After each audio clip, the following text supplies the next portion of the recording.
Thank you, Jens.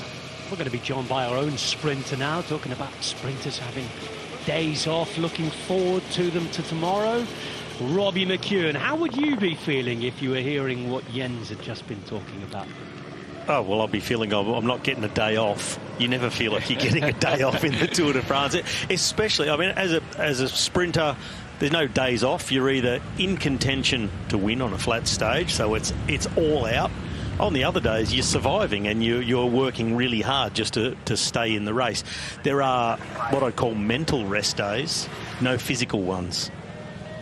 I just listening to all those recipes and talk about food, and it's making me peckish. You guys are lucky you're heading off for lunch, because ours hasn't made it to the studio yet. I'll bring it in for you, mate. Oh, Adam, you're a saint. Yeah, I'll bring it in. Who's messed up the order? Come on, spill the beans.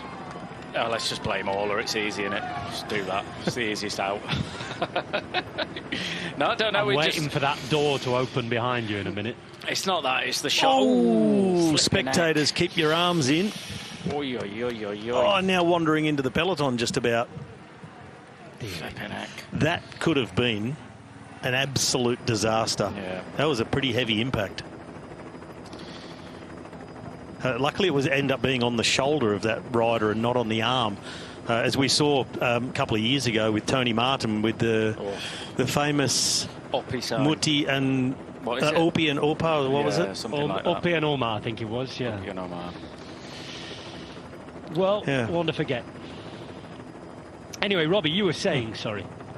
Oh, I was saying there's just no days off. I mean, even for GC riders, they say for them there's no days off, even on a flat day where technically there's not much happening. There's not going to they're not going to be attacking on climbs and that sort of stuff. But you can't let your guard down for a single moment. And those guys would say there's not even a mental day off. Do you know what's not even a mental rest day? Do you know what's bonkers though? Is you think when Tadej Pogacar came into his first Vuelta, he was already sort of that GC rider, he wasn't used to. If you look at the likes of Geraint Thomas, Geraint was a bit more of a classics rider. He wasn't a guy that had to be up there every day. So for him to start his racing career in the Tour de France, he was used to having those days off almost, where he could go back into the Gruppetto, get through to the finish, and then switching it into a GC rider. I can imagine it was very difficult, because he knows what it's like back there. He knows what it's like to have the sort of off days, let's say.